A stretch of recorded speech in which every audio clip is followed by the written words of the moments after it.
Dear participants, dear online colleagues, we will continue now with our last session. And this is Caroline Maximoff for Time Machine Organization. Caroline actually worked for ICARUS, International Center for Archival Research, for more than a decade. And since ICARUS is one of the founders of Time Machine Project, now growing into Time Machine Organization, which is a new initiative, which also comprises and have partnership with Europeana, with DARIAH, and many other pan-European initiatives. Welcome, Carolina. I think that you will also continue on this nicely on these topics that we already heard. Yes, thanks, Vlatka. Yeah, of course. I mean, Europeana is not unknown to us, and we usually enforce and encourage our network also to participate in things like the survey that Alba just mentioned, and hopefully a lot of them did, because it's most of the work of Europeana is very important for, I think, everyone here centered in Europe. So, but now we would like to, do you see, am I the wrong way around? Is my image reversed or not? Oh, it doesn't matter, because I mean, it's more, you know, as Latka introduced me, I've been working for ICARUS. You already heard my colleague Karl-Heinz yesterday, I think, presenting about this archival network. But now today I would like to introduce you to the Time Machine project and the Time Machine organization that stands behind that. And here we go. Let's see. You can see my screen, I hope, because I didn't get any. Great, thanks. Just have to see how to switch to the next slide. Okay, that's working. So the Time Machine project is actually an international collaboration idea intending to bring the history of Europe, and actually the whole world, but focused on Europe, bringing the history to life.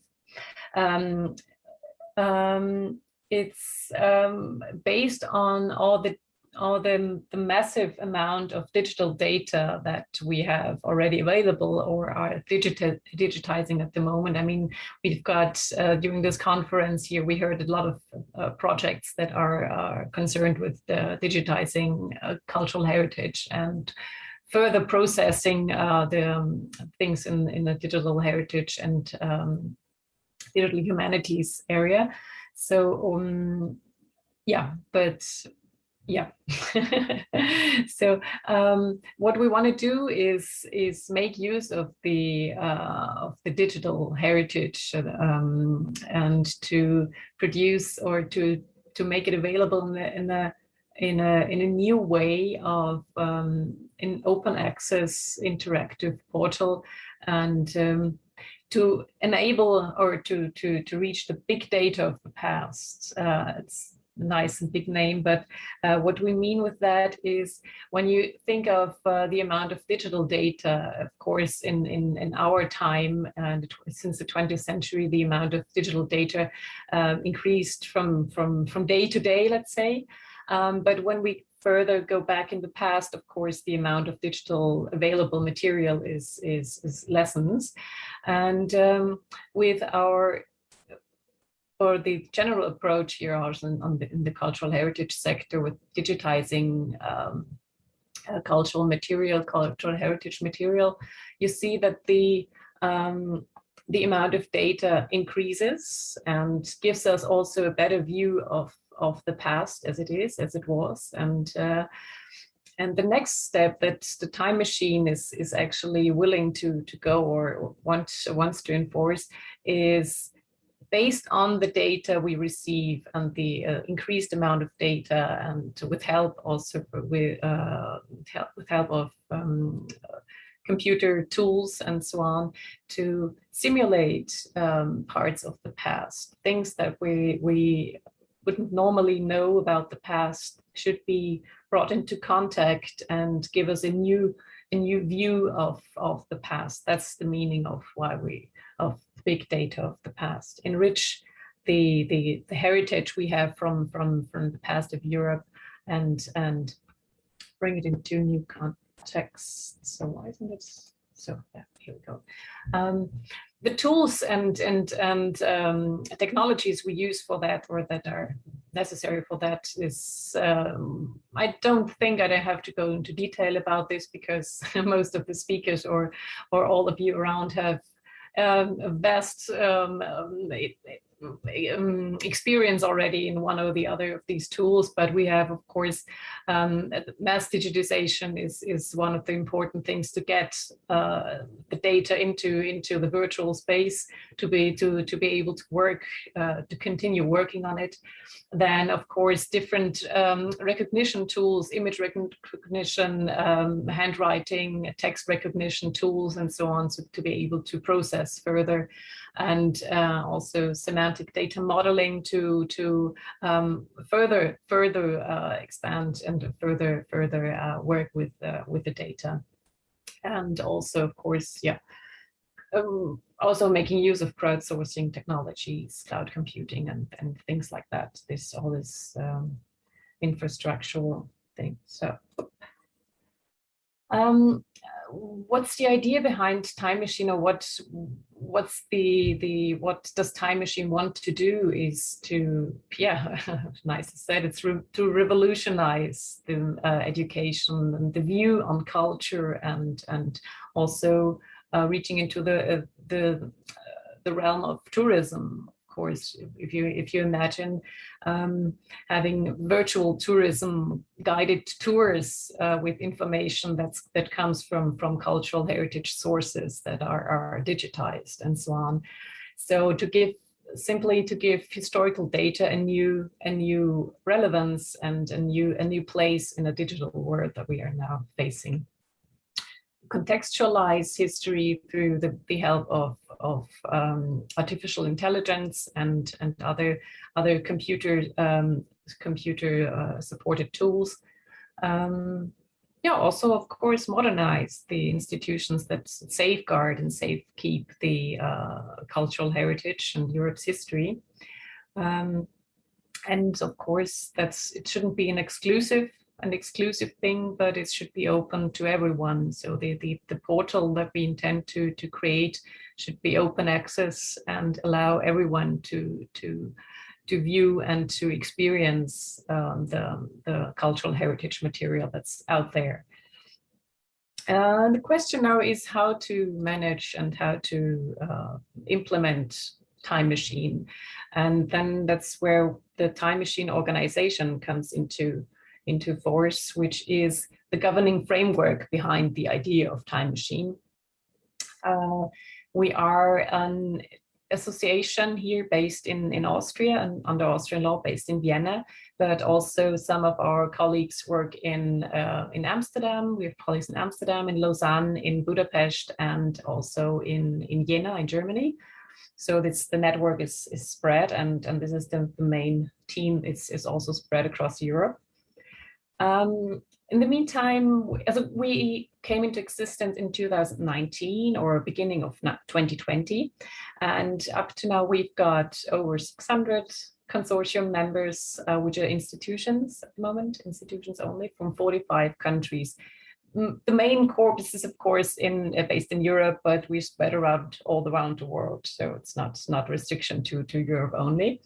The majority of members of the Time Machine organizations are from the academic and research institutions, but also we have a lot of archives, libraries, GLAM institutions also are on board. Also a few enterprises, small and medium sized, but also larger enterprises such as Ubisoft, the gaming industry, gaming enterprise, and then to civil society organizations and other associations and governmental bodies as well. You can always browse the list of our members on our website, which is mentioned down here. But what's the purpose of this network? Of course, as I said, we're trying to reach a goal of Time Machine, and of course the collaboration and cooperation of all the Time Machine organization members is key to this. And when it comes to trying to find a way how to create the infrastructure for such a large scale initiative. Our IT team came up with the idea of the request for commons, so to have a collaborative and cooperative approach to the different questions of which tools to use or which database systems and code library and whatever. This is not my cup of tea, but the idea was good, so that we take all the input, the knowledge, the experience that is there within the network to try to find a common base for the infrastructure for the time machine.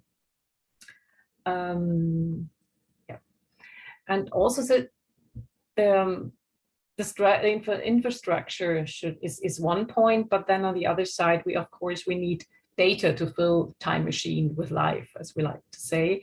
And here we have had the idea of the local time machines, like kind of smaller, denser areas about where different projects. I mean, we have heard from Maurizio before. He's where they try to find out where the Spanish digital heritage and things like made a survey about where is happening what, and there we saw that there are a lot of projects out there that are dealing with data mining of different dealing with cultural heritage in a broader sense.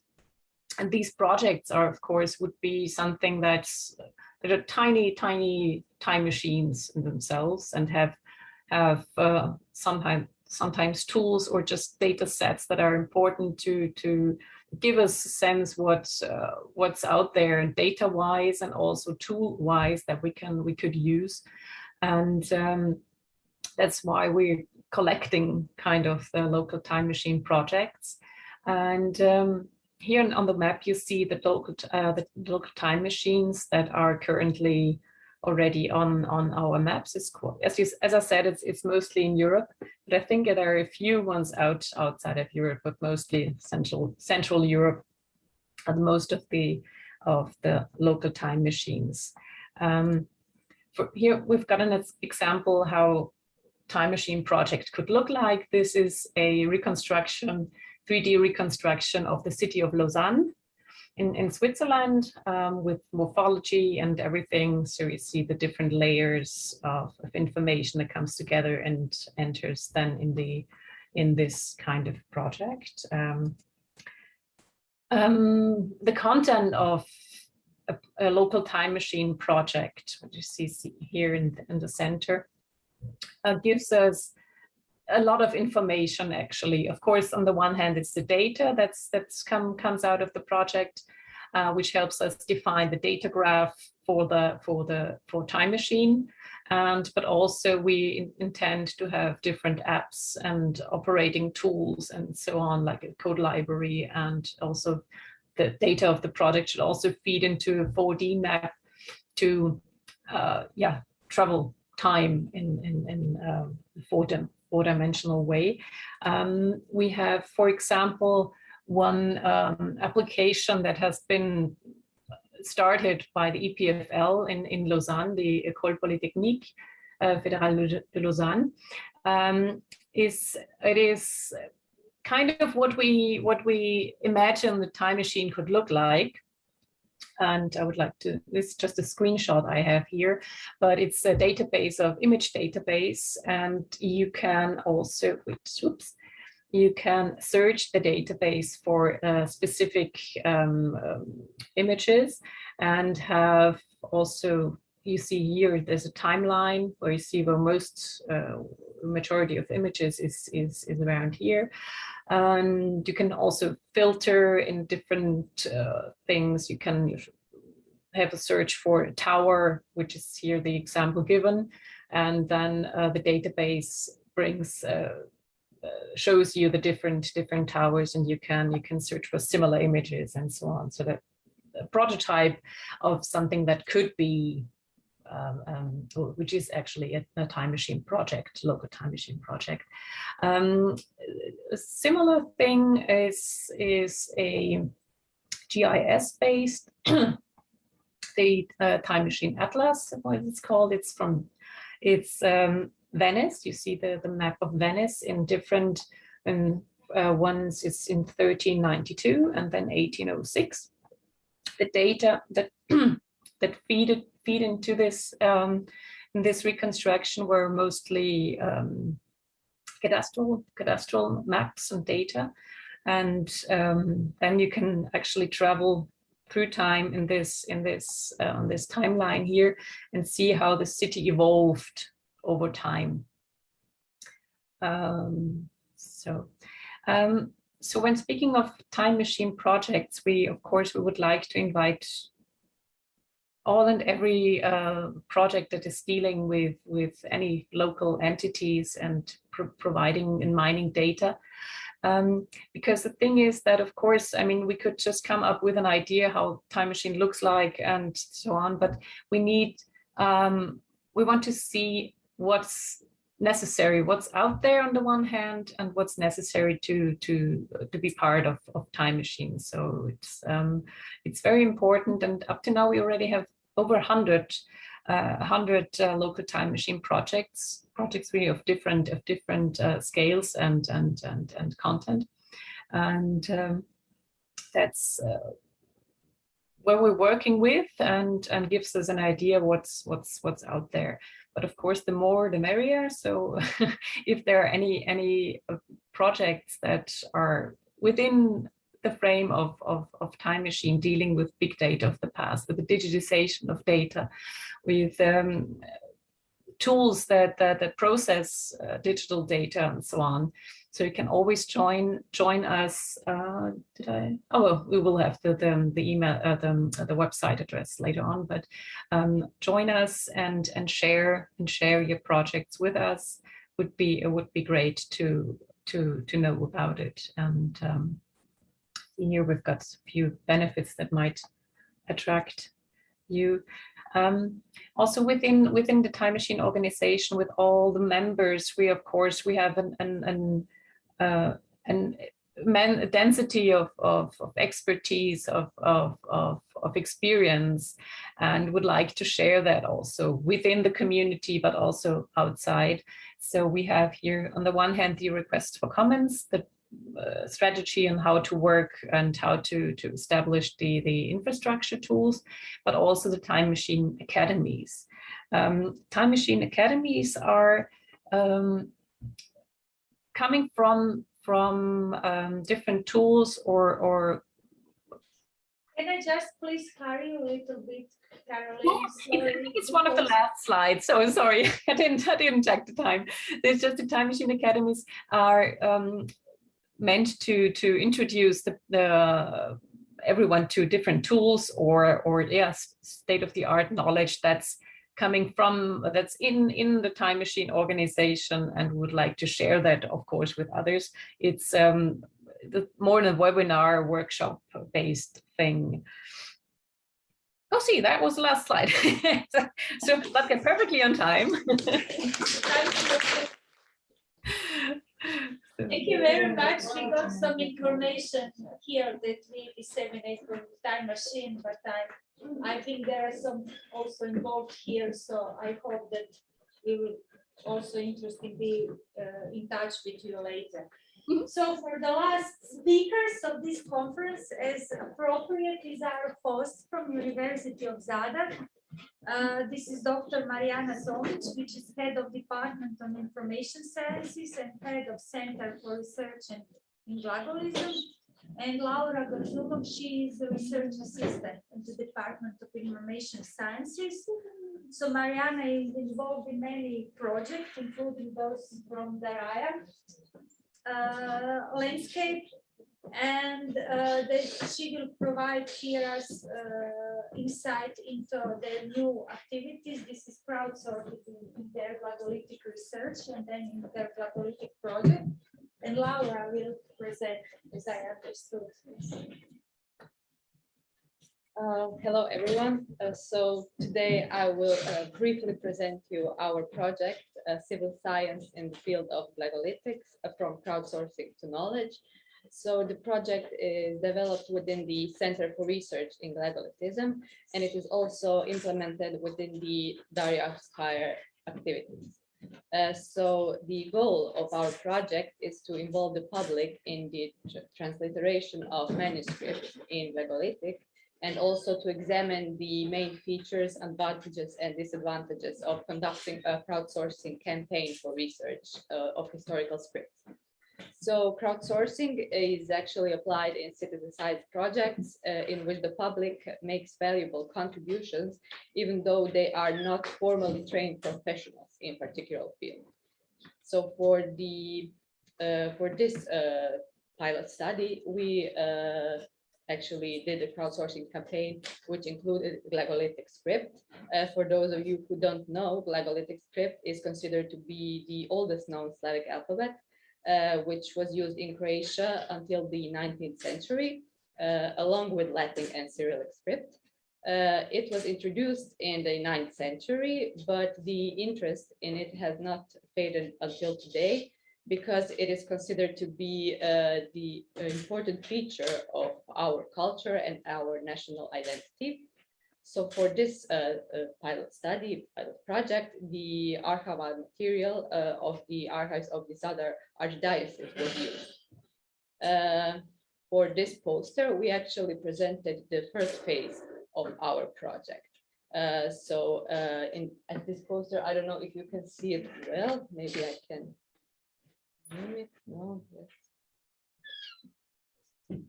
So this is the scenario of the first phase. It had 8 phases in it. So the first one was determination of the degree of openness of crowdsourcing campaign. So we wanted to present how the scenario of the crowdsourcing campaign would look like. So for the determination of the degree of openness, we actually decided that the project will be open to general public, although we actually thought that the main target would be Zadar Glagolitic associations, because we thought that they would respond in the largest numbers, which actually didn't happen. The second point was concretization of tasks and activities to be assigned to amateurs within the campaign. So it was decided that in the first phase, the amateurs will transliterate text. And for the second phase, we will actually ask them to mark personal names and toponyms on those manuscripts. In order to actually explain them the task that they need to do, we made instructions on how to transliterate text, how to transliterate line by line, and those instructions were published on Glagolab portal. It is actually a portal of our Center for Research in Glagolitism. The third point was decision on infrastructure to be used to carry out this task. So we need to choose the digital tool that was going to be used for collaborative transcription. And we decided to use the Transcribus tool. Earlier today, you had the opportunity to learn more about the tool itself. So it is actually a tool that supports all those involved in the transcription of historical printed or handwritten documents.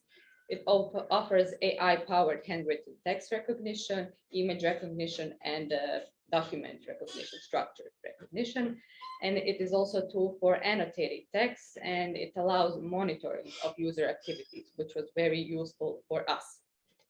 So the fourth point of the scenario was to make a list of Glagolitic text with argumentation that guided the selection concerning adequacy of selection to project goals and adequacy of selection to amateurs. So to achieve the adequacy of selection to amateurs, the choice of texts were based on a script, so that the readability of script was high, and the form. So we choose more angular form of cursive Glagolitic script. The content was also very important. We needed to choose interesting and valuable research of our local history, and the diversity of provenance. So we chose manuscript from different locations in other islands and hinterland. The fifth phase was the plan for dissemination of information of the campaign. So the first announcement of the campaign was published on our Glagolitism portal, but the campaign was also promoted on the Facebook page of Center for Research in Glagolitism and also Zagreb Glagolitic Association and also Glagolitic Script Facebook page. The sixth point was the plan for communication models with amateurs. So in order to be able to talk with amateurs, the communication channel was actually via email. After they would log into Transcribus tool, they would receive a welcoming email. The email contained a thank you message for registering and cooperating. The seventh point was evaluation of quality of the transcriptions made by amateurs. So the evaluation was made on 4 pages, and transliterations of amateurs proved to be actually of very high quality and with very few errors. Only we saw that different transcribers were uneven in transliteration of some certain graphemes. The last point of our scenario was evaluation of crowdsourcing campaign. So the results of the first phase showed that 23 people signed up for Transcribus, 74 pages were prepared for transliteration, and 2,683 lines were transliterated, so more than 10,000 words. After conducting this first phase, we concluded that our campaign should stay wide open to public, but it should have more communication channels, not just via email, and it should definitely have more guidelines concerning transliterations of manuscripts in our project. Transcribus also proved to be the right platform for the campaign. Amateurs registered themselves easily and started to transcribe text with no complaints concerning the platform. So our plan for the second phase is to determine the propensity of project participants to participate in project activities. And the third phase was to determine attitudes, motivation, and actually expectations of amateurs toward crowdsourcing campaigns. So stay tuned for our second and third phase, and thank you for your attention.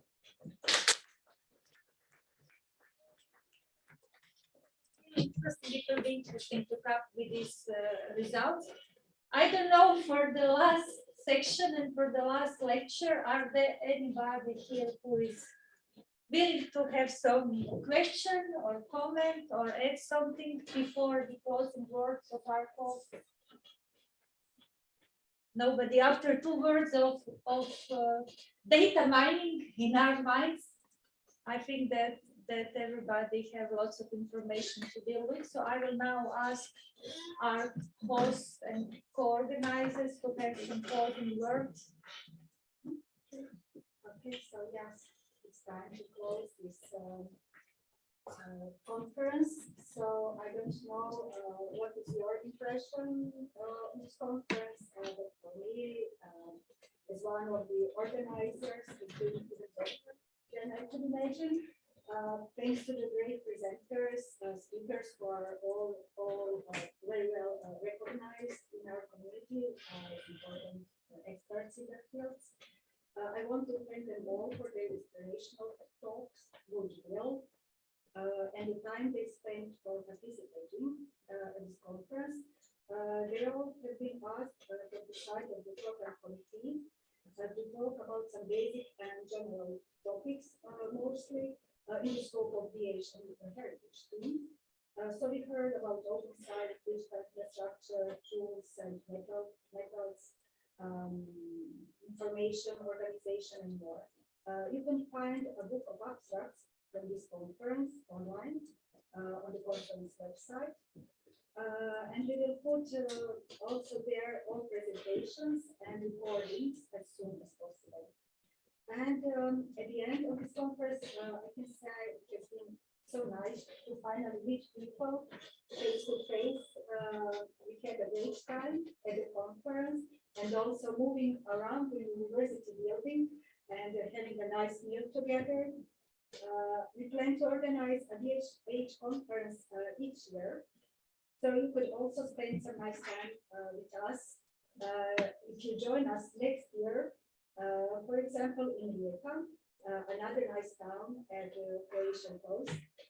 So yes, I'm announcing now our next conference at the University of Rijeka in 2022. There will be an open call in February, I hope, and I hope you will join us with some presentations from your field of expertise. Maybe Marijana will tell you more about the possible theme of the next conference, but first I want to thank her for the big help in this organization. It has been a great pleasure to work with her and her team from the University of Zadar. And finally, I would also like to thank the University of Zadar for having us here. Thank you, Korenka, very much. Also, thank DARIAH-HR for recognizing our university and our department and the Center for Research in Glagolitism as your partners. We are very pleased that we had a chance to have you all here, especially to have you all here on site, not just virtual, although we are very grateful to all of those who have followed us in those 3 days online. So thank you very much for bringing all those great presenters here in Zadar. We really enjoyed all the topics that were presented here. And I hope that we traced the path for our future conferences. We have mentioned lots of concepts, lots of topics that we are supposed to problematize and to discuss in our further conferences. And as Korenka mentioned, the next one will be in Rijeka. Of course, in our call in February, we will more precisely write the topic of our next conference, but we also agreed previously that in those 2 days we discussed a lot and opened very important concepts like sharing, cooperation, and especially in opening data, opening minds, and opening our eyes to possible cooperation, collaborations, and especially in the area of social sciences and humanities. So we agreed that the possible topic of our conference in Rijeka will be research data in humanities, as it is discussed in lots of our presentations as one of the topics which is very important, maybe more important than ever, and should be discussed further, especially in the context of humanities research. So please expect our call in February, and we all hope that we will have all of you and of course all of your colleagues and all of those that you can recognize as those who can promote those ideas, who can further discuss it, and please bring them to us also next year in Rijeka. So once again, thank you, Korenka, very much. Thank to all of your colleagues who have made this conference possible, and let's hope that it will be an annual event and that we will have a long life together. Okay, thank you all for coming, and see you next year.